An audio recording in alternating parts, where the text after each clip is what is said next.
So we started a little bit ahead of time. My color process is really labor intensive.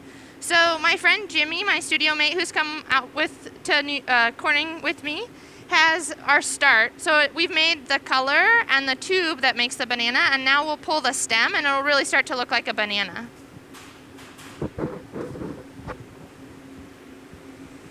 All right. Hey everyone, good evening. My name is Eric Meek. I'm here on the floor with Jimmy and Megan in the Corning Museum team. And as we go along tonight, I'll certainly introduce you to everybody that you're going to be seeing working here in the studio. We also have a wonderful team of AV technicians here to help follow the action around with some cameras on the floor and some cameras up in the ceiling here that look down and see the work that we're making. So, as Megan was saying, this is a project that will culminate at the end of the demonstration. It's going to take probably well over an hour in length total. Hi, I'm Eric. But she wanted to make sure that you saw all of the parts that are going to come together, including the basic form of the banana here. One of the very first things that you're going to recognize is that this doesn't look yellow, and the reason for that is right now the glass is very, very hot. When we're working glass, when you're sculpting glass, it stays in a temperature range between 1,000 degrees Fahrenheit and 2,000 degrees Fahrenheit. Glass that's at 1,000 degrees Fahrenheit or around 550 C is already hard and brittle, and that really makes it necessary for us to keep that hot all the time. So you can see that's not quite the orange color that you might expect a banana to be. But you can see there exactly what happens when you apply that heat and how soft it can get. So Megan is using a spot torch there to get some heat just on the tip of that to pull it out and to make it thinner, in what we recognize as that stem portion of the banana. So we use a little hot torch here. This is a natural gas and oxygen flame. It burns nice and hot. It's really handy as a glass maker to be able to have a very sharp heat to get specific heat where you want it. And she's really working on shaping the end of that banana to make it look as realistic as she possibly can. One of the things, if you haven't watched a lot of glass making before, one of the things you might notice is just how many people are involved in this process. So glass making really is an effort that requires multiple hands. So as Megan was mentioning, she brought with her from Washington State her studio partner, Jimmy Andrig, who's going to be helping out tonight. Megan and Jimmy actually co-operate a studio in Washington State called Gray Barn Studios. So they have a partnership there where they both make work and assist each other. A glass studio is something that requires a lot of work to upkeep, and it's really nice when you have someone that you can trust who you can work with, especially again because glass making itself is also a collaborative project. So as Megan is working there, Corning's own Helen Tegler is on the reheats right now. She's assisting Megan. That way Megan can sit at the bench and stay focused on the task that she has in hand. And what they're doing right now, we call this puntying up. And they're transferring the banana from the blowpipe. This banana is hollow. She's going to be opening that up. So it will be, you'll see that there's no banana inside. It's just a banana peel. So this is hollow inside. And what she's doing right now is a very traditional thing called a punty transfer, where we take it from a blowpipe and transfer it onto another iron, and now there will be an opening, and you can actually see it in that reheating furnace camera there. You can see that the end of that is open and hollow, and they'll be focusing the heat there so that Megan can begin to cut that banana peel and to start peeling it open a little bit. Reheating furnace here is around 2,000 degrees. Here in a little while, we'll be gathering some glass out of our melting furnace. So we have a couple of different kinds of furnaces here. One is specifically to reheat the glass. One is a glass melting furnace that is basically like a big flower pot full of 1,000 pounds of molten glass, and that's kind of the beating heart of a glass studio. So I'll point that out again when we get when we go to get some glass. But everything that we make begins by gathering molten glass out of that furnace.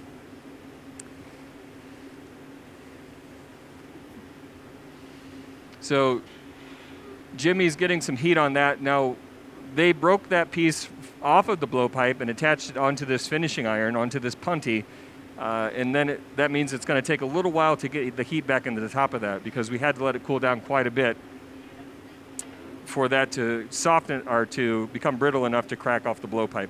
But there you can see that he was able to heat that back up. And there's plenty of heat in there, so Megan can now start to shape that. She's pulling it out to make it a little bit thinner. She's using a big pair of tweezers there. Already the glass is solidified. You don't have a whole lot of time to shape it.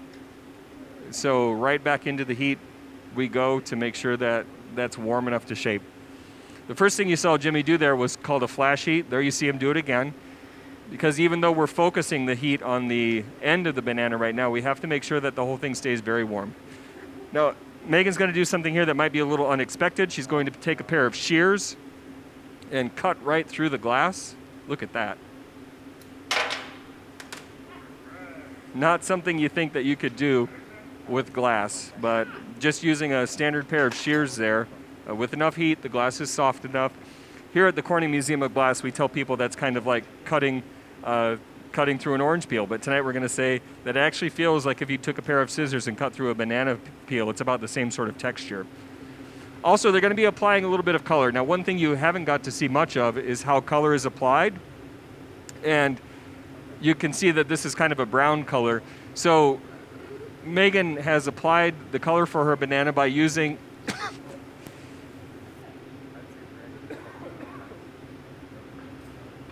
excuse me, by using powdered glass colors. And so we're actually sifting that onto the surface of the glass and then heating it in to get that to melt. So colored glass is made by adding different metallic compounds to the glass mixture as it's melted down. What Megan is using is glass that has already been colored, melted, cooled, and then crushed and sifted into a fine powder. This is almost like baby powder. And they're just going to sift that right onto the surface there.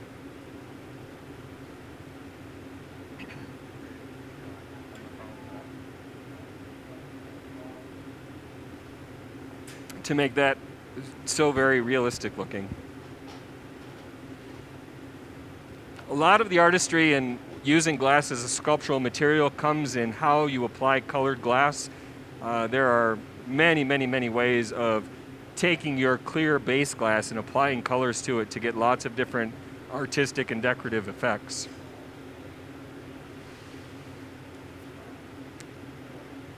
While they're working on that, I'm going to see if our camera guys can go to a bench 2, because I just want to point out that we have a parallel action happening over on another bench over here.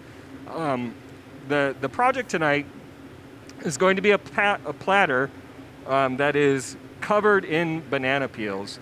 And so while Megan is working on making some of these banana peels, we have another team of glassmakers over here on the other bench who are working on making the platter itself.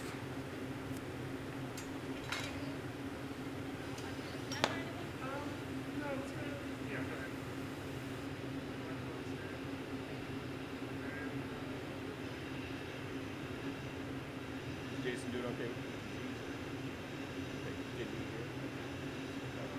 Oh, he can't hear me, can he? Okay. Can you ask him to go to bench 2 for a little bit? Sorry, I just realized that my video guys can't hear this Zoom presentation, so my subtle hints to go over to bench 2 weren't being heard.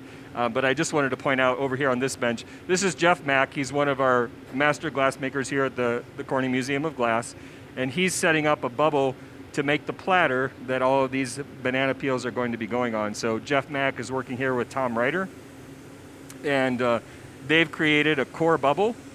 Jeff, what color are you guys using tonight?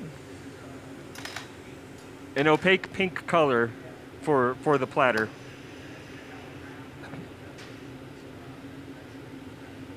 Great. And it will have a sparkly golden lip wrap or rim around the edge of that. So Jeff has set up the core bubble. He has that pink colored glass underneath there.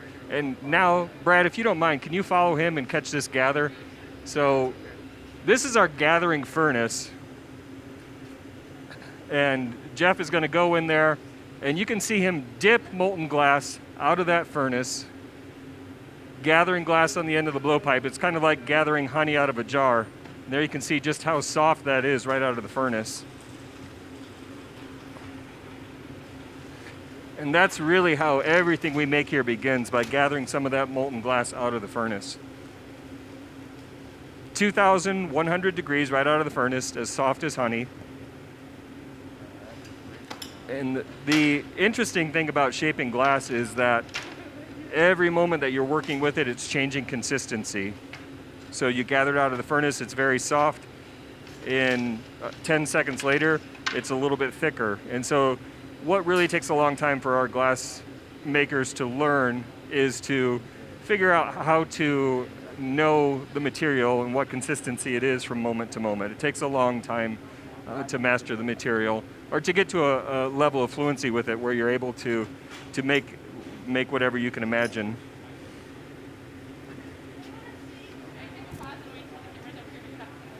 Yep. Hey, Brad.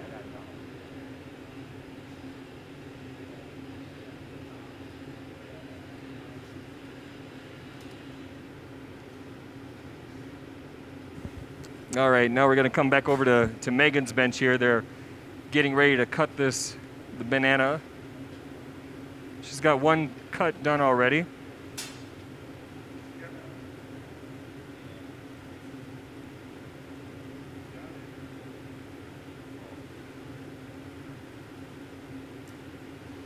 She's making this look really easy. You do have to be quite delicate, though. The attachment point at the end of that banana is very tenuous. It is brittle. So Jimmy's doing his best to keep it warm enough that it's stable, but not so hot that it's moving around too much. And you can see that Megan really isn't forcing the glass ever. She's using the heat of the material, making sure that it's hot and soft enough so that she can shape it easily without forcing it or pushing it too much. Using that hot torch to heal some of the shear marks from cutting through there and make that edge nice and round.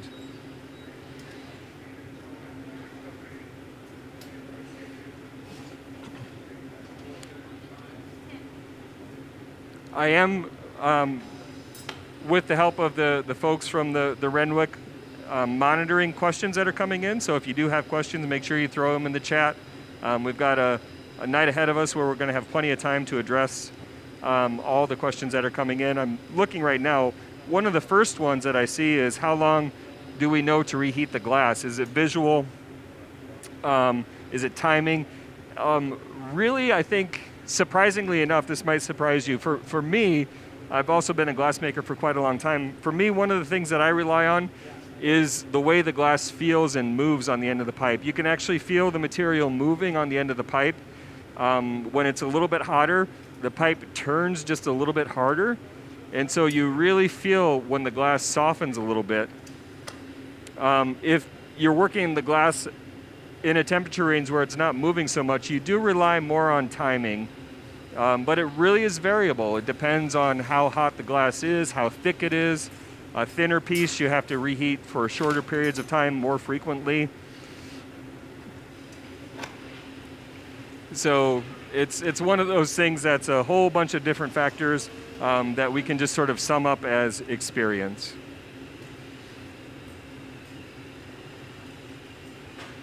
I see a question from Megan. I'm going to let her get some of the fine tuning on this one done, and then I'll okay, Megan, the question is, did you experiment with other ideas for themes of sexuality before settling on fruit?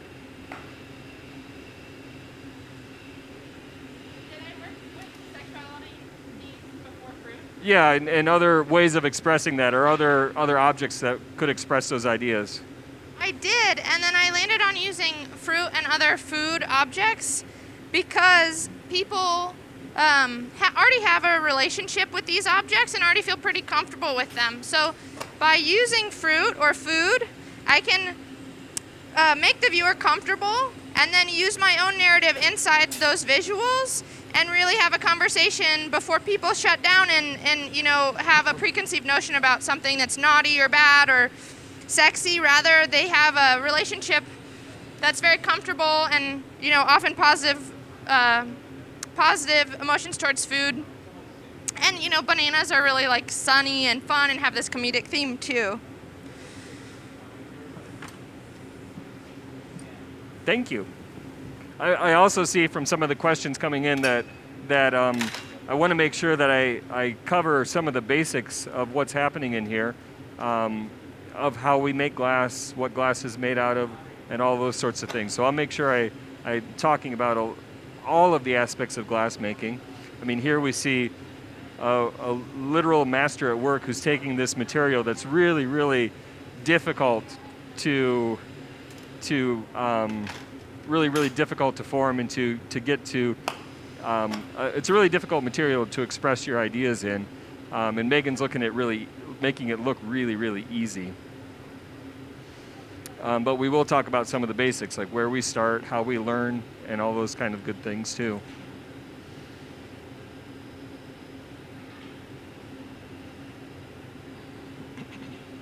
There's a great shot there. Very nice. So one by one, she's working on the ends of those banana peel sections, on getting those pointed up and not squared off like that. This is particularly difficult for Jimmy to reheat because if any of those bits get too hot and flop together, once the glass flops together and touches itself, there's really no way of separating it. So if that were to happen, we'd really have to, what the glassmakers say, we'd have to spike this one and start over. So we'd probably just toss it in the bin and start again if that were to get too hot and collapse in the reheating furnace. So one of the questions is, how do we make the glass that we start out with? So we saw Jeff make a gather of that molten gooey glass out of our 2,000 degree melting furnace over there. If you can imagine, inside of that melting furnace is just a great big ceramic pot, and what we do is literally shovel the raw materials used to make glass in there at night when we're done. So we don't use 1,000 pounds of glass every day, but sometimes we may use 150 or 200 pounds. And at the end of the day then, we can take a big scoop and take the raw materials and shovel them in there. And at night, the furnace gets a little bit hotter, gets up over 2,000 degrees. It'll reach about 2,400 degrees. And the material melts down and slowly fines out over the night. And then the next morning, we'll have nice glass. And yes, you heard it right. The basic material for making glass is sand. We use a very pure silica sand. So it's like the finest white sand you've ever seen on the nicest beach. And the formula that we use, actually the formula that most ordinary glass is made out of, is about 70% quartz sand or silica. Additionally, as the basic components, glass also has limestone and soda ash. So it's about 70% sand, about 20% soda ash, which is a cousin of baking soda, and about 10% limestone. So the soda ash helps to lower the melting temperature of the sand, and the limestone helps to keep it stable over time. So those three ingredients are the main formers of glass, the main glass forming agents. And then there are lots and lots of trace ingredients that go into glass to give it different working characteristics or to give it color. So we did mention that we make colors in glass. Colors are made by adding different metallic compounds to that basic mixture, that basic formula. Something very common that a lot of people have heard of is a color called cobalt blue. Cobalt blue is a beautiful royal blue color, and that's made by adding a compound of cobalt. You put a little bit of cobalt in a furnace full of glass, and you'll get the most beautiful blue glass you can imagine. We also use very common things like iron to make a green glass, a compound of iron, iron oxide actually. Rust will give us green glass. And even more precious metals, like gold, can give us a beautiful ruby glass. That's why sometimes you hear red glass referred to as gold ruby glass.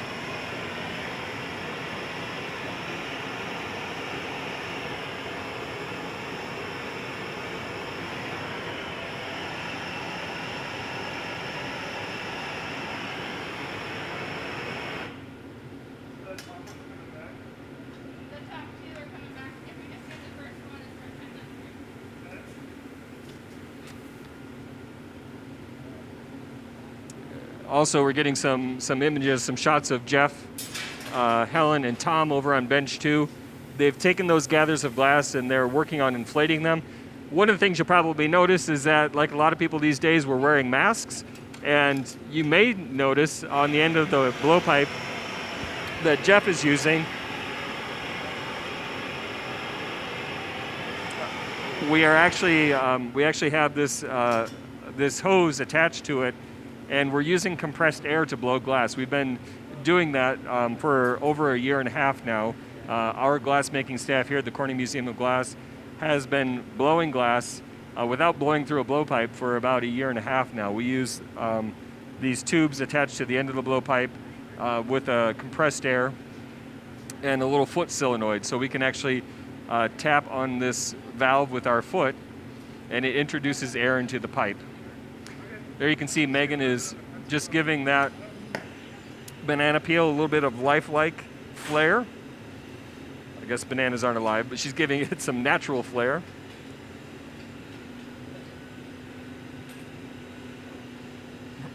And she's also putting some heat on that punty. We want to make sure that that's stable on there. When Jimmy sets that down on the yoke there, he wants to make sure he sets it down very, very gingerly at this point. And as he's going in and out of that furnace, it looks like it's happening really quickly, but he has to be very careful that he doesn't touch one of the doors of the furnace. If he touches the door of the furnace, the glass would immediately stick to the door of the furnace, and then it's over.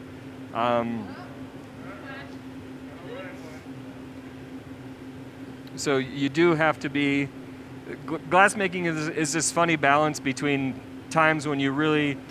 when it's very strenuous and heavy and tedious and it just doesn't stop, but at the same time, you have to be extremely delicate to make sure that you don't push the glass in a way that it would react negatively to. So Megan has just heated up a little gob of black glass to put on the very end of the banana peel there. Again, using that torch and using a rod of black glass. That's a bit of a flame working practice there.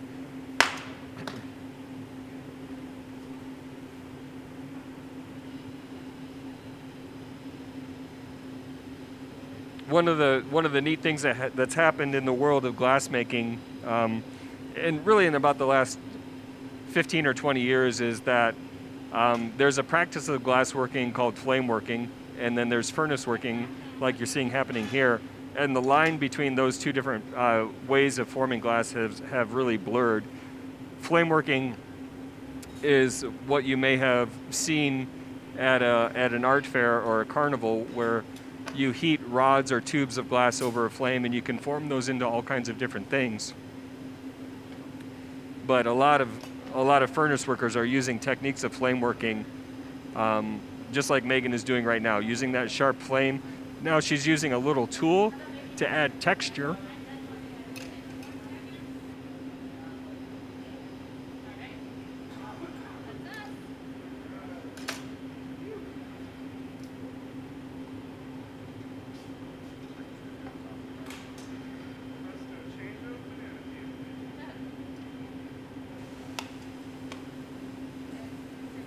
And again, it's these touches that Megan is doing now that really take it from good to great, right? You know, you can make something that looks a little bit like a banana peel in less time, but the way that Megan has applied the color, the way that she's refining all these little different areas and giving them that really natural look is what makes her work so very effective.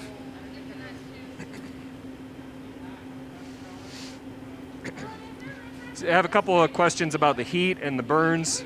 Why isn't anyone wearing gloves? And do we ever burn ourselves? Yeah, I think I was shocked too when I first started blowing glass and noticed that no one was wearing gloves.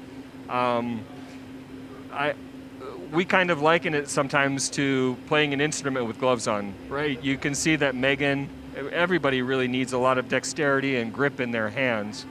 And so we prefer to be careful and to know where to touch and where not to touch, and to not wear gloves, because it really helps us with dexterity and grip on the pipes and being able to grab the tools.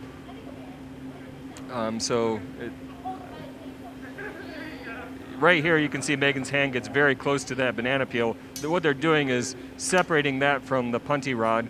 Megan, Helen, in this case, actually did put some gloves on because she has to grab that 1,000-degree glass. But they're going to put that into a little oven there, and we will get that peel out later to attach to this assembly as it comes together. Megan, nice job. How'd that feel?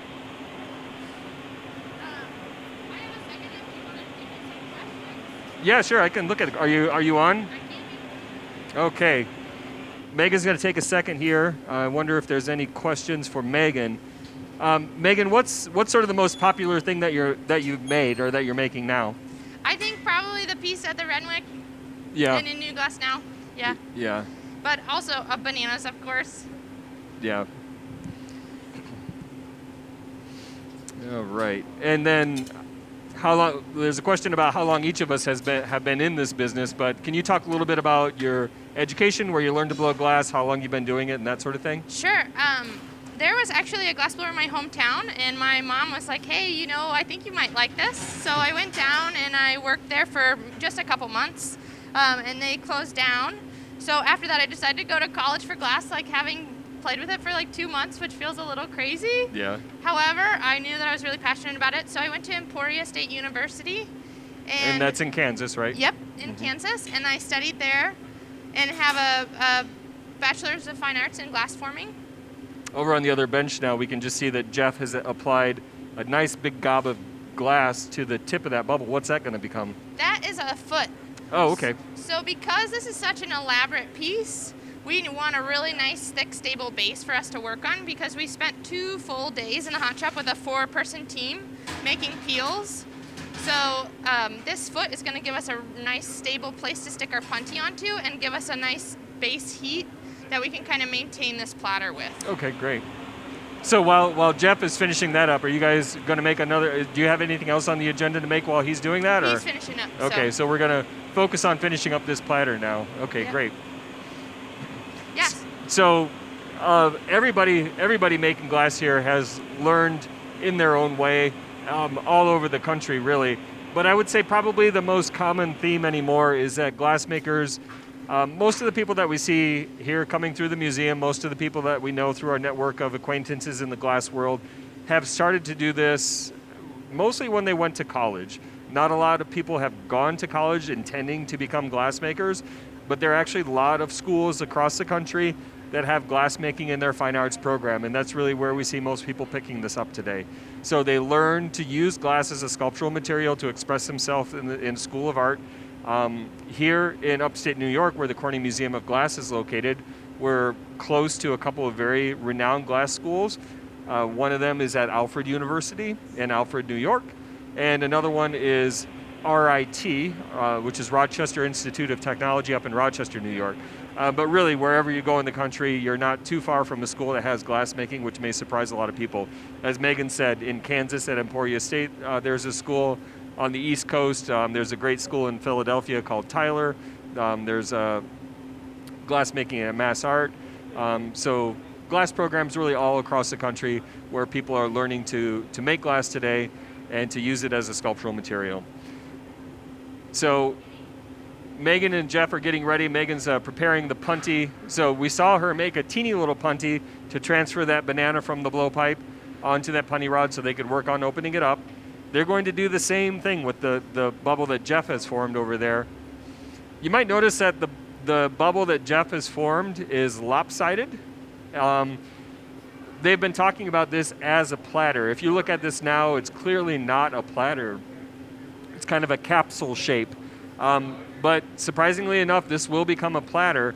And one of the interesting things, I might save this as a surprise. You'll have to watch and see what happens to this platter. And I'll give you a hint that it relates to the shape of the bubble right now.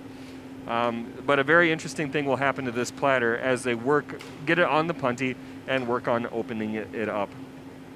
So a great question that we have coming through is, can we use the scraps of glass that are made throughout the process? So in the process of making glass, there's quite a lot of scrap glass that is a byproduct of that. And anything that is perfectly clear, we can reuse.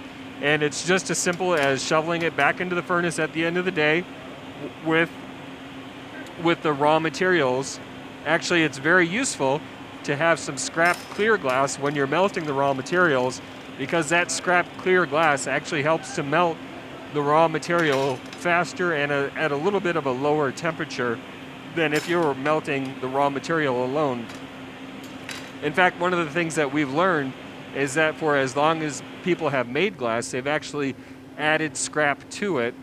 And it's not just because they didn't want to waste the material, it's mostly because they wanted to save the energy.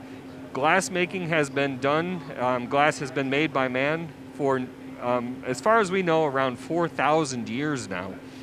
So it's been made a very long time. And for most of the history of making glass, people have melted it using wood. So when settlers came to Jamestown in 1608, some of the first people that came with them were glassmakers. And they came to Jamestown, they came over here, they established a glass studio because they knew there was plenty of wood around here to burn the fires, to melt the glass, to make the materials and the objects that they needed. Okay, so Megan and Jeff are working on puntying this up. They're using a big, chunky punty for this piece because this will not only have to carry the weight of this platter that they're working on, but also a weight of a half a dozen or more banana peels that they'll be putting on there as the demonstration goes on. Jimmy, do you know how many peels are in there to put on this platter finally? 9 of them, okay. So currently they have this attached to 2 pipes. Jeff is using the bench torch there to keep the neck of the piece warm, and with a little tap it breaks free. So there they made a transfer, and they're going to be working on putting some heat into the top of this platter so they can start to flare that out and open it up.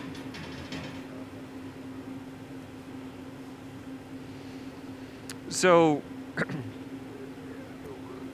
there's a general question about how long do you need to make glass to be able to assist Megan or to assist in a glass shop. One of the great things about assisting an artist working in a glass shop is there's really a role for people at a lot of different levels. Glassmaking is as you're seeing tonight, it's a very collaborative way of creating art, right? And there are a lot of different things where even if you don't have a lot of experience, where you can come and you can be in the shop and you can participate and help out in a meaningful way, even if you're just beginning. There are ways to prepare the tools, there are ways to make sure the equipment is ready that is very useful to the glass makers that you don't have to have a lot of experience for. That being said, I think to be able to successfully assist in making things, for example, doing what Helen is doing right now, which is preparing some glass to apply to the platter that they're working on. 4 years is probably the minimum that I've seen someone come here with 4 years of experience and to really be able to participate in a competent way. Certainly, it doesn't take 4 years to be able to make anything, but it takes 4 years to be able to make things consistently. Because glass is a material that's so hard to understand. It's just changing all the time. Different colors of glass react differently. Different studios work differently. So it really takes a long time to become competent. So Helen is heating up a bit of glass right now, which will become the rim of the piece that Jeff is working on. Jeff is working on flaring out the rim a little bit on that piece. Before they flare out the rim too much, which you can see him doing over there, he's going to trim it to make it even, perhaps. He had his shears out there. We'll see if he does that or not. But then they're going to wrap this colored glass around the rim that Helen is using here. So there you can see now that that's a hollow form, that's an open form. And very much not a platter yet, but they're going to be working to a point where that becomes a nice flat platter. I'll take a look back at my questions here one more time. With the time sensitivity of this project, is it right to assume that it has to be very well planned in advance so that the team knows exactly what's going on? And I would say yes, in the very, very best scenarios, when you have a piece like this that has multiple components that have to come together, the artist is very good at communicating to the team. In this case, that is true. Megan, thank you for laying out a plan that we all know and understand and agree upon. It's not always the case. Everybody communicates in different ways, and sometimes glassmakers like to fly by the seat of their pants a little bit. But we've had the good fortune of being able to work with Megan Tuesday, Wednesday, and Thursday preparing for this. And in that time, we've known Megan, and we've worked a little bit with her before, but in that time we got to know her better and her style of working and the way that she likes to collaborate, and that's been really useful for us. That being said, glassmakers are also used to being very flexible. Here at the studio at the Corning Museum of Glass, we have artists come here from all over the world, and the team has experience working with all sorts of different people, and they're very flexible. And what we try to do as a support team is just to remain flexible and neutral, right? And to let whoever's leading the charge call the shots. And that's the most important thing. No matter who is in Megan's role tonight, of course it's Megan. She has a lot of experience. Whoever's in that lead role, we let them lead and we follow. So right now they're applying this lip wrap. So Helen has this is an aventurine color. So this has got some nice sparkle to it, which you can see there, these amazing cameras. And they're wrapping it right around the rim of this piece. This is called a lip wrap. And that'll be a beautiful color highlight on the rim of this platter, all the way around the very edge. Right now it's very small, but you'll see as this piece opens up that will follow the rim all around the edge. This brown is the same brown as on the bananas. Oh, it is? Oh, cool. This is, yeah, that'll tie it all together.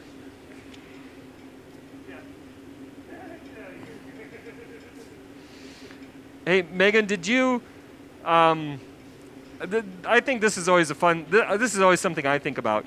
So, did you have to invent new techniques to make bananas? I always feel like when I'm making something, there's something in the history of my experience that informs how I'm approaching making a banana, or whatever I happen to be doing. Is there anything that you feel like was breaking new ground to work on this particular piece? You know, I kind of feel a little bit the same. The one thing that I think, technique that's a little strange that I do for the bananas is I pull a ridge and then I cut that ridge off. Yep. So where there's the cut mark, there's actually the absence of color, which draws a line for me. So by removing the color, it's actually drawing a line. And so that was sort of the breakthrough, I guess, that really brought... That's the product of that, right? Yep, and then if I show you in the trim... Sorry, Jeff. You can see these lines. Yep, okay.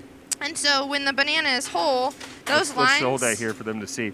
So Megan was saying that to get that line, she actually squeezes the glass up while it's hot and then cuts that off. And that helps to make that color line there.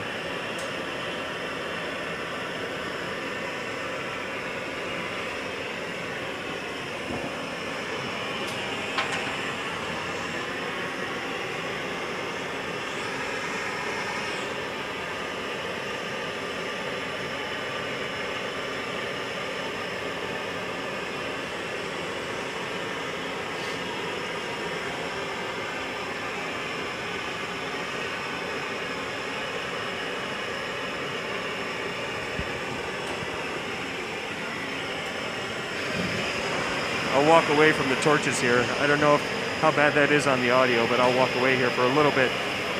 There was a question about applying that lip wrap. How much force is Jeff using at any particular time? When he was applying the lip wrap, it goes on really, really softly. It goes on easily. As he's opening this up, you'll see him using quite a bit of force. Because this glass is quite thick, right? It'll be hot and it'll be pretty soft, but he'll still have to use quite a bit of force when he starts to push this open. The other fun question that I just saw was about the compressed air system that we're using to blow glass, and that is, do we miss not blowing through the blowpipe? And the answer to that is a resounding yes. You have a feel and a modulation blowing through the blowpipe. There's a feedback system that's just missing when we have to use this compressed air system. So it's different. We've certainly gotten used to it, and I would be lying if I didn't say that there are times when we prefer to use the compressed air now.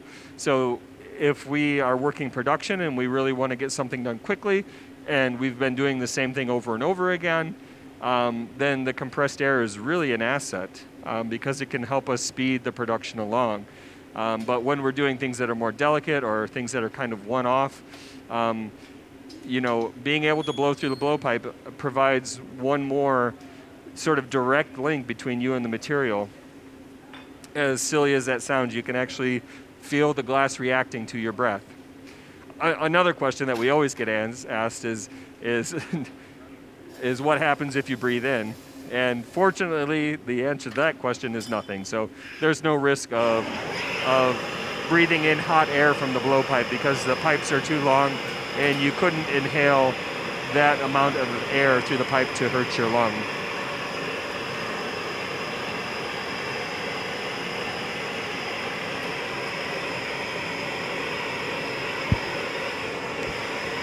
Megan, there's a question about the finish on the banana peels in the museum. Now, they're not as glossy as you would expect glass to be, and I know using the powder that you use makes them a little bit matte. But is there anything else that you do for the finish of the banana peels that are in the museum piece? I do. I sandblast them, and then I also oil them. Oh, okay. Okay. I know some people use different finishes, and I use an oil because it will eventually go away, and then you can reapply. Yep. And then that way it's, in a way, it's archival because it's not archival. Right. If that makes sense. Yeah, yep. Yep.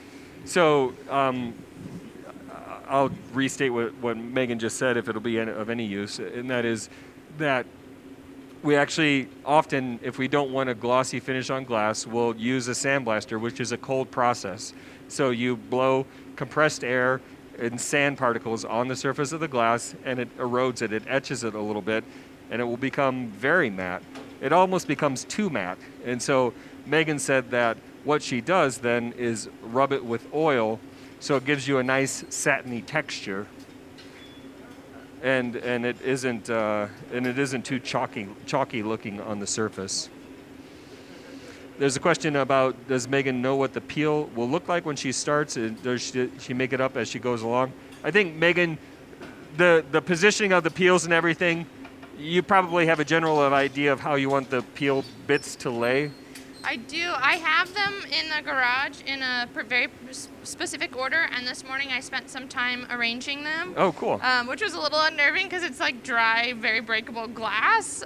So I just kind of stacked them together today and really planned out their placement, and then as I loaded them into the equipment, they're by order, and I've relayed that information to the team so they know when to bring which one over. Okay, so we're getting close to the point now where this platter is going to be flat pretty soon, so the next part of this process is to start bringing banana peels, which we have pre-made in a little oven over there. Start bringing those banana peels out and attaching them hot permanently, stick them onto this platter.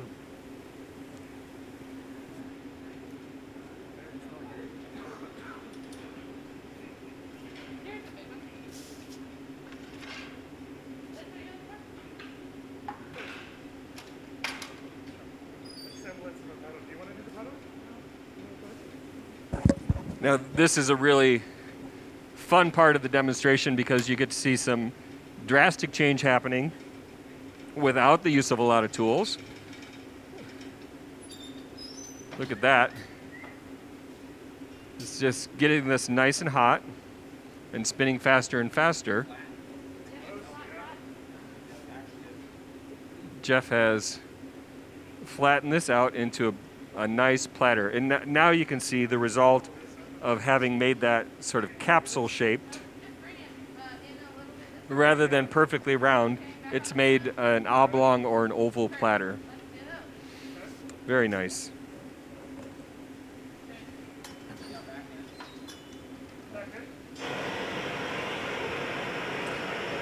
There's a comment about the physicality of the work. And you know, I would say that glass making is physical work for the people who like that. I mean, it's always an active process, right? You're always using your body and you're lifting things and you're moving around and you're in the heat, so it's always an active process. But I wouldn't say that it's always a strenuous process, because there are things that you can do that are different in scale or that are lighter, that don't take quite as much effort. And I think the other thing about glass is that, you know, what we're doing here tonight, working molten glass out of a furnace on the end of a blowpipe, is just one of many, many different ways that you can form glass as an artist. And there's nothing that will make that more evident than going through the gallery there and seeing the new Glass Now show. Believe it or not, very, very few, I really don't know by percentage-wise, but certainly not a majority, certainly not even half of the objects in New Glass Now were formed on the end of a blowpipe like this.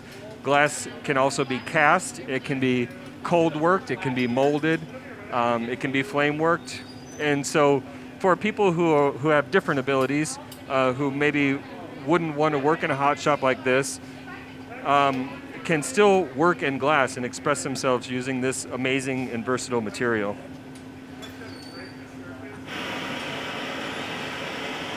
Good question about making something larger than the hole in the oven. And the answer to that is you can't really.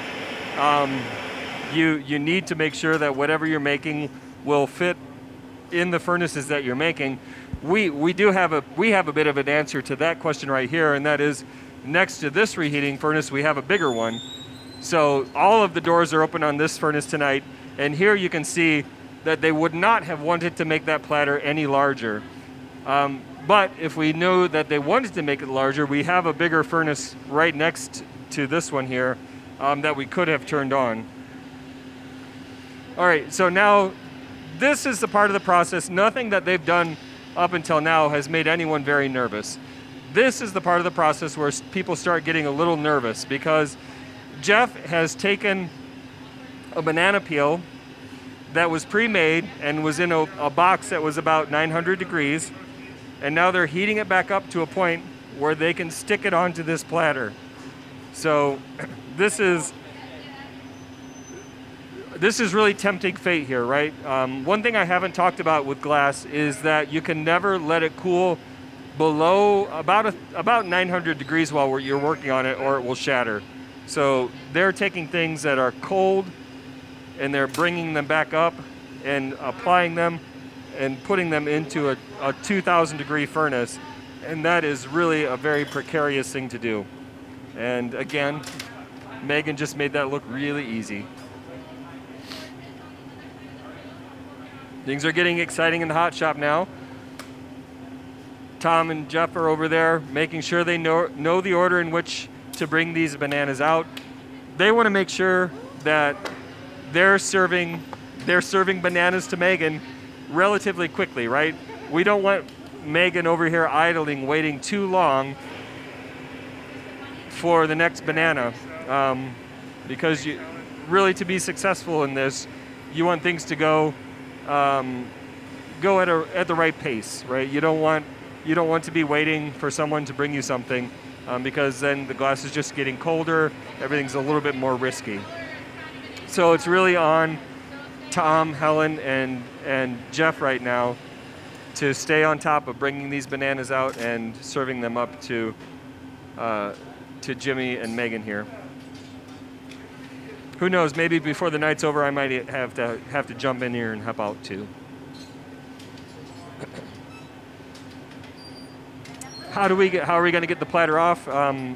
We hope that the attachment point that we've made at the bottom of this platter to the punty will be the weak point.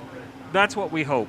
There are a lot of delicate connections here, but we hope the most delicate will be the one where the punty attaches to the bottom of the piece. This is one of the things that makes glass making really challenging, is that is something that requires just a whole lot of experience to make sure that you have it right. This timing here, Jeff, Megan, and Jimmy are working out their timing. They've got, I think Jimmy said, 8 or 10 of these to put on, and they want to make sure that their timing is right on, so the process doesn't take longer than it should. Are there environmental concerns about glassmaking? The answer to that is a resounding yes. What we're doing here tonight is energy intensive, it's resource intensive, and it's something that we're all aware of and we're concerned about. Our furnaces are fueled with natural gas. We're fortunate here at the museum that we've invested in some technology, and we're using some technology of melting glass with electric furnaces, which of course will open the door to using renewables to do this. I know in industry, a lot of glass is made with electric furnaces. The resources itself that we use to make glass, certainly silica is a very abundant mineral in the Earth's crust. However, really high quality silica and sand itself are becoming limited. And so it is certainly something that we're all aware of. We're trying to do our part at the museum and investing in things that will hopefully make a better tomorrow for glass. Also, a trend you see is that people are opening more cooperative studios. So in the past, the dream was always to open your own glass shop and to have your own furnace and to make everything by yourself in your own studio in your backyard or in your hometown. But we're not seeing that happen as much anymore, and we're seeing a lot more people open cooperative and collaborative studios, like Gray Barn Studio, where Jimmy and Megan work. They work together. They also provide a place for a lot of the artists in the Seattle glass community to work. And so those are trends that we see happening that I think are positive, where resources are being pooled a little bit more to make this something that is more sustainable down the road.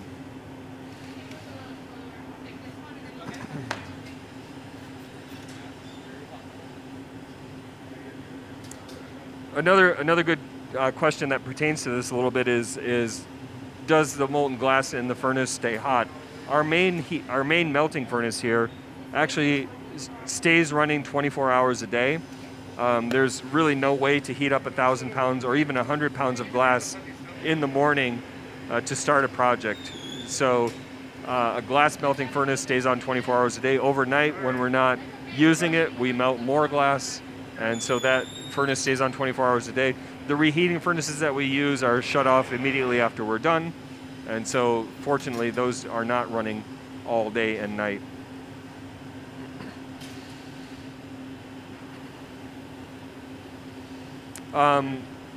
Again, any tools for measurement? In this particular case, no. I think Megan is going from experience. She's made enough of these banana peels now that she knows about the scale to make them, about how much glass to gather to get the banana peel the size that she wants. I overheard Megan and Jeff talking when they were talking about making this platter, and you certainly notice that the platter is just the right size, right? It just fits into that furnace. And so certainly Megan and Jeff were aware of that scale of limitation because Jeff works in this studio every day, he knows this shop very well, and he knew how much glass he needed to gather and how large he could make that bubble to make the platter the right size, not to scale out of this reheating furnace that we're using tonight. So there are certainly cases where you need to use measuring devices. If you're making a set of wine glasses and you want all of them to be exactly the same height, it's useful along the way to make a few measurements to make sure you're on the right track. But I would say the more experienced glassmaker that you see working, the less you'll see them using calipers or rulers or anything like that.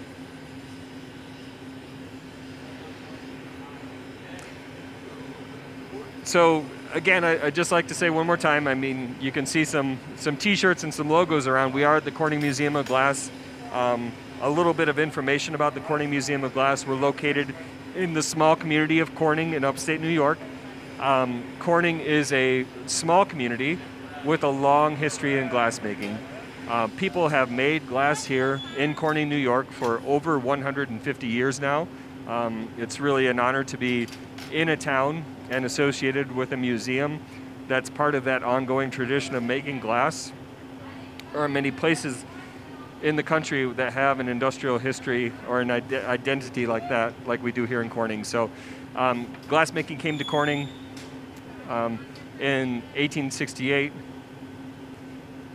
and it came here for a number of reasons. Probably the biggest reason was that the Corning here was a northern terminus for some coal fields. Coal was being mined in northern Pennsylvania, and it came up into Corning, New York, and from Corning, New York, it went into the Erie Canal system.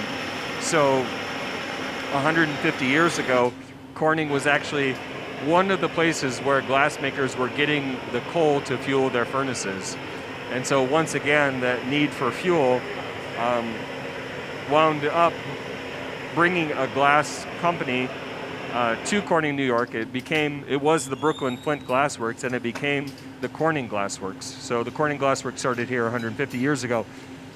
Now, the Corning Glassworks had already existed in Brooklyn and before that in Massachusetts, and on their 100th anniversary, and this was in 1951, they founded the Corning Museum of Glass. So the Corning Museum of Glass was founded in 1951, and it's the world's largest and most comprehensive collection of glass objects.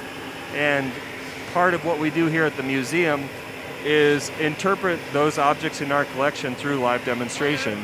And so here at the museum, we know that a lot of people love to see glass being made. They love to see the art in our collection and the historical pieces in our collection come to life through demonstration. And so we are very fortunate to have a wonderful studio dedicated here to making glass for visitors who come to the museum and for collaborating with artists who want to come here to Corning and work. The Corning Museum of Glass also has a wonderful school called The Studio, where people can come and learn to make glass from experts from around the world. We teach workshops here and have glassmakers from around the world come here to teach, and students from around the world come here to learn. And so it really is a place not only for the history of glass, still the hometown of the company Corning Incorporated, but also the home to this wonderful museum and a place that almost every glass artist comes to sooner or later. Because this is a nice studio too, someone asked about the temperature of the room. It's also one of the most comfortable glass shops that we've ever worked in. We built this studio in 2015, and we have the good fortune here of having had a lot of experience and having a lot of people with experience in industrial glass. So they were able to help us make this a very comfortable studio. So this studio tonight is very comfortable to work in. It's not too hot, and it's not too cold. A lot of glass studios get very, very hot.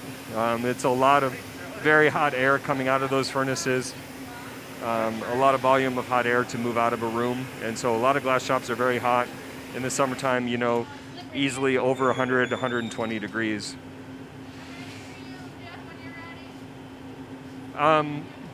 I'll ask, this is a good question about, is it difficult? Megan, is it hard for you to work in a different studio like this?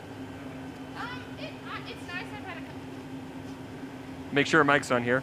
It's nice. I've had a couple days to get used to it, but you know, it's definitely not my home turf. But it's a lot of the same equipment, and everybody here speaks the same language of glass, so I feel pretty comfortable.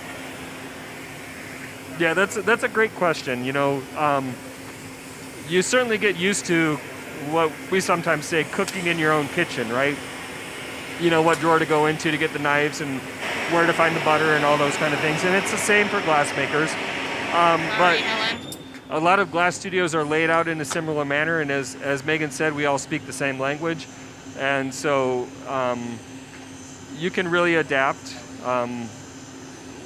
The style of equipment that we have here is very universal. Okay. There are some studios that really customize their equipment, their benches, for example, or something like that. And that makes it a little harder for someone coming from outside to adjust to. But the studio here is pretty universal in the orientation of the equipment, where the furnace is, relationship to the bench, and things like that. So we try to be able to accommodate and adapt to a lot of different people's working styles. Will this piece be on display at the Corning Museum of Glass? The answer to that is no. Megan is here making this object. It will belong to her. The museum may eventually decide to collect it, but it's flip 90 degrees. Really something different. So when we have guest artists here and they're making work in our shops, we'll certainly display it in here when it comes out of the furnace. But we're really here as a resource for Megan to grow her work and to grow her profile and portfolio. And this piece will belong to her. It's on there, but we'll take a roaster and I'm going to kind of move it with the corks a little bit, okay, Jimmy? I'm so happy this question came up about the competition reality show called Blown Away. There is a competition reality show about glassmaking. If you haven't seen it, I would recommend that you watch it. It's on Netflix, and it's called Blown Away. There are 2 seasons there. And what kind of effect has it, has it had on the glass world? And the show itself is entertaining. It's very beautifully shot, and I have to say that it's had a remarkable, almost profound effect for glass artists around the world. You know, just the fact that glass blowing is now in the living rooms of millions and millions of people has brought a profile to what we do and brought awareness to a level that none of us have ever experienced before. And that is a very, very positive thing. At the Corning Museum of Glass, we hear every day people being aware of the museum and glassmaking for the first time and deciding to visit our museum because of Blown Away. We hear of artists every day saying that their work is selling better or more people are visiting their studios because of this show. And so within the community of glass artists, it is hugely appreciated that it's really helped. The rising tide of Blown Away has really helped lift all boats, and it's been a wonderful thing. Are the techniques for making and shaping neon different to the kind of glass making that we're doing here tonight? And that's another great question. We've talked about glass making and that there are lots of different ways to use glass as a sculptural material. Neon is a very different way of sculpting glass. Fundamentally, it's similar to flame working.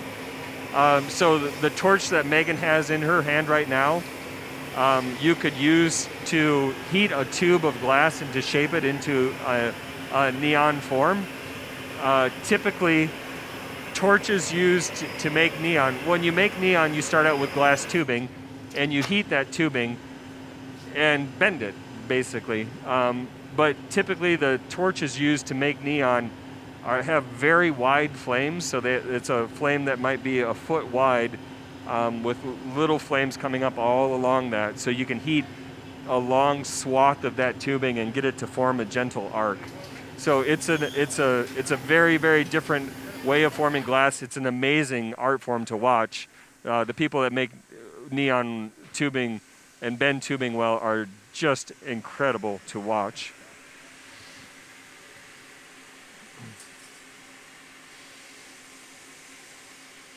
What's the most surprising and interesting material you've added to glass while experimenting with it? It might surprise you to hear that there are hardly any materials that play well with glass. So glass, as it heats and cools, expands and contracts. It has something called a coefficient of expansion, which means that as the temperature of the material changes, it very, very imperceptibly expands and contracts. And glass does that in a way that's unlike almost any other material. So there are very few materials that you can embed or fuse with glass that won't cause it to shatter and to fall apart. You sometimes can get away with adding copper to glass because copper is so malleable that it will deflect with the glass and maybe not break it, but it's not really a good practice to introduce materials other than glass into the glass making process. That's why glass makers have become so adept at making glass look like other stuff, because we can't use other stuff. We have to make it imitate other things. This is just awesome. I love seeing this come together.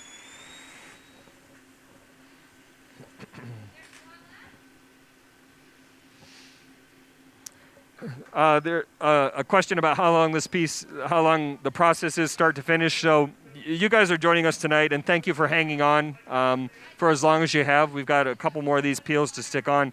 So, we've been working just over an hour now, but that's really only represents a fraction of the work that's gone into this piece.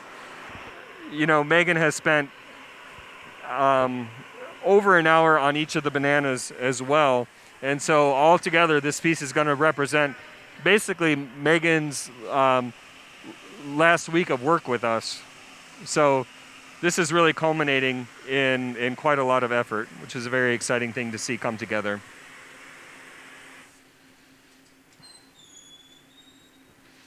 Great. I love seeing these questions come in.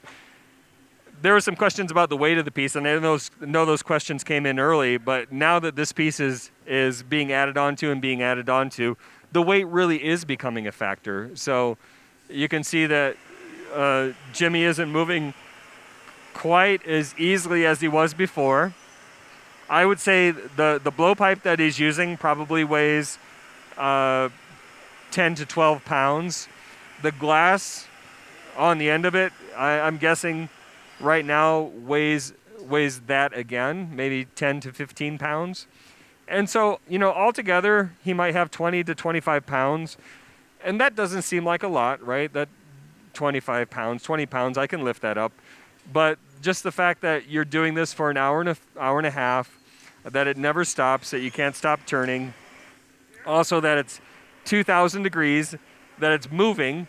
That all makes this something that takes quite a bit of effort. How will Megan sandblast the bananas on this? Megan, do you think you'd sandblast the bananas on this one? Oh, Megan's in it now. Do you think you'd sandblast these bananas? Yeah. So if Megan were to sandblast these bananas, to do that without affecting the platter, you'd have to mask the platter off. And it's literally like masking a wall if you don't want to get paint on it. You just have to put down masking tape. And she would literally have to get down there in between all of the cracks underneath all of the peels there and make sure that she has a material on there that would mask the platter from becoming sandblasted. I mean, the other thing that she might do is just sandblast the whole platter as well, which is another option.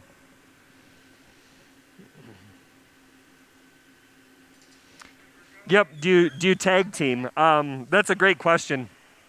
Somebody asked if we tag team in terms of handling the load. And you might have noticed, but it has happened, So earlier on, Jimmy was less involved, and that Helen was taking some reheats, and that's really by design. A lot of times glass artists will work in a way where if they know someone will have a real heavy jag on the pipe near the end of the piece, they'll just take it easy in the beginning, and they'll save some of their strength. They won't be making the gathers, they won't be running around, and so you really want to reserve someone when you're doing a strenuous piece. You want to reserve them for the crucial moments, and that's actually happened tonight. Will we be able to see the piece when it's cool? Will we post an image of the object when it's done? Now, the Corning Museum of Glass, we always post images of the objects that we make on our social media streams on Facebook and Instagram. I assume that the Renwick will do the same. We'll make sure they get an image of this.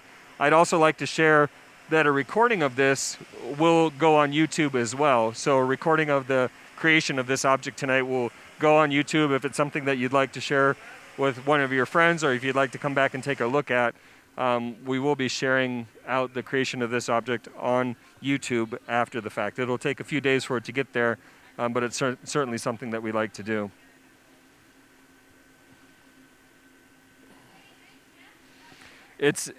It's always an amazing transformation after the piece is cooled. I mentioned the very, very beginning of this stream that the colors look different than when they're hot, and I'll just say it again that when this cools down completely, you'll see that those bananas brighten right up, that pink will really pop. It will just look amazing.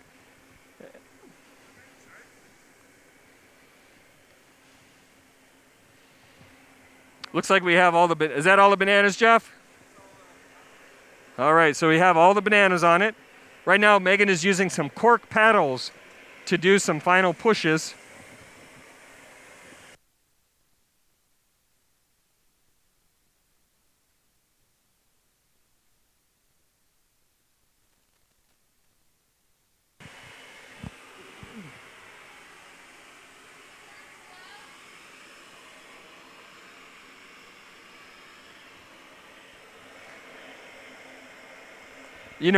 We were saying that this piece has taken a long time, and it represents a lot of effort. But really, when you think about it, 3 days of work, an evening here to bring it all together, to create a vision that you have in your mind, a sculptural object that you have in your mind, to create a piece made of glass that will endure potentially for decades, right? Millennia, perhaps. We have pieces of glass in the Corning Museum that are 2,000 years old. It's really a pretty remarkable material, glass, that you can sculpt it so quickly, and that it's so versatile, and it can mimic things like this. It's just an amazing material, and we couldn't be more proud that the Renwick is sharing this show, New Glass Now, in their venue to really showcase the versatility of glass and how artists are using it today to express themselves, how artists are taking an ancient material and shaping it in new ways and continually learning and discovering more about it. It's just amazing.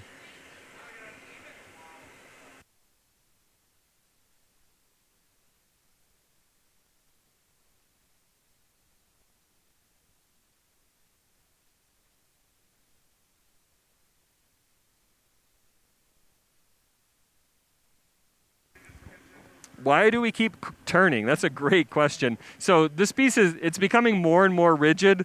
However, it is still soft, right? And if Jimmy were to stop turning, you would see this piece sagging down towards the floor. We really turn to keep it as symmetrical as we can. We turn to keep it centered. And as it gets hotter, it's just more important to turn a little bit faster. So the turning is always necessary because the glass is always sagging. Even if it's starting to set up, it's not sagging quite as much. It still is sagging and moving and deforming. Megan is working on refining some of those parts that have gotten deformed a little bit. We put a lot of weight on this piece, and it throws the balance of it out a little bit. So right now she's really working to refine the form of that platter as we're winding down. She's also heating some of those joints. We're going to have to still get this off with a punty, right? And we need to make sure that all the joints that are holding those bananas onto the platter and holding those bananas to each other are stronger than the joint that's holding the platter to the punty. And so this is really a point at which we want everybody, as this is winding down, as we're working towards getting this off the punty, where we want everybody to cross their fingers out there to make sure this comes off just like Megan intends. When we do break this off at the end of the punty, I've said all along that we can't cool the glass below 1,000 degrees. We can cool the glass below 1,000 degrees, of course, but we have to do that in a very controlled way. So we're going to put this entire platter into an oven that's just below 1,000 degrees, and it will cool for about 24 hours. It cools down very, very slowly, and that forces the glass to cool evenly. The thickest and the thinnest parts of this glass, if left to cool in the air, would cool at different rates. And because glass expands and contracts as it heats and cools, those hotter parts and the thinner parts, the thicker parts and the thinner parts, would separate from each other and break. So by putting this in an oven and forcing it to cool slowly, we force the thickest parts and the thinnest parts to cool together, and that way it will stay in one piece. That's a process called annealing, and all glass has to be annealed. All glass has to be cooled slowly so that it doesn't break. The dimensions of the finished piece, I know that the retainer ring on this reheating furnace is about 20 inches. So the ring of that furnace that you're seeing when they open those doors is about 20 inches. So I'm going to guess that this platter, where it's its widest, is probably 17 or 18 inches in diameter. And again, I'm going to guess the whole piece weighs around 15 pounds.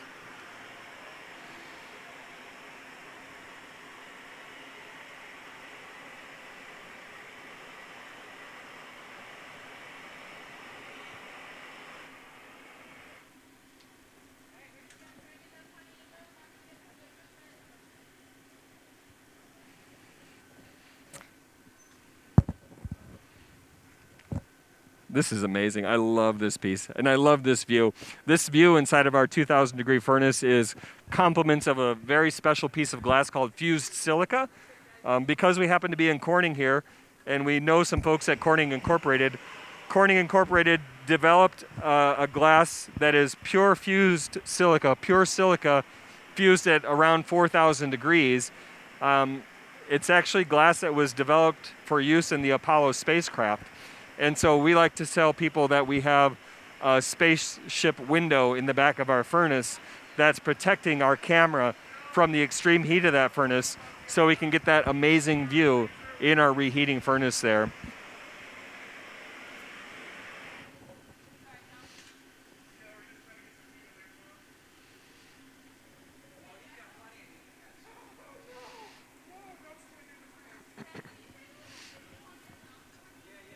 All right, it's time to get out the iPhones. We want to make sure yeah. Sorry, I'm going to narrate and get the obligatory iPhone photo here.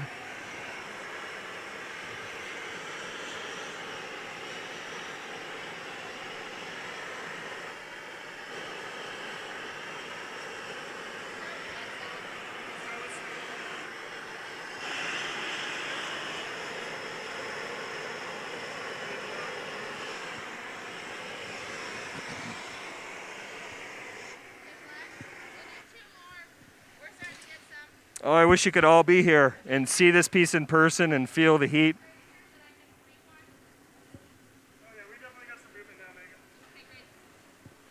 All right, so what they're doing now, again, is making sure that those attachment points are secure, and they're working on making where the punny meets the piece, making sure that that's the weakest point.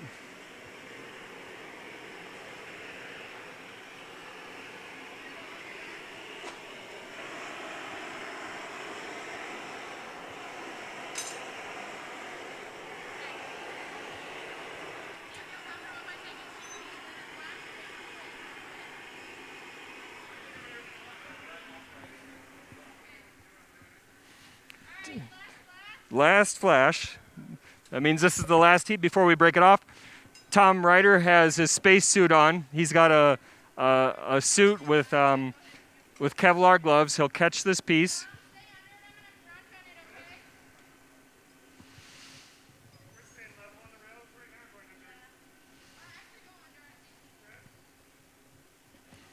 All right, so they're going to get in there and crunch on that with some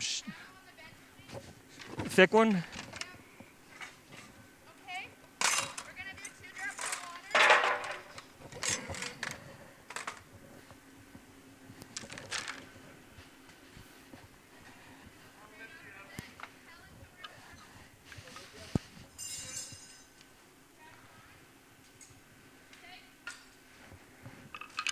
And there it goes. Now, we don't like to celebrate too much until it gets into our annealing oven. They're walking over there. All right, and now we can finally take a sigh of relief. Amazing, amazing job. How can art be that exciting? Megan, Jimmy, nice job. Helen Tagler, Tom Ryder, Jeff Mack. Absolutely killing it tonight.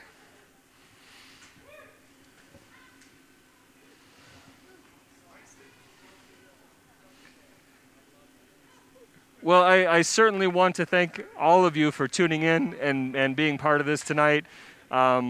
We really love to share this excitement and our love for glass from the Corning Museum of Glass. We're really honored to be a part of this with the Renwick. Thank you guys so much for giving us the opportunity to have Megan here and to share this amazing piece with you.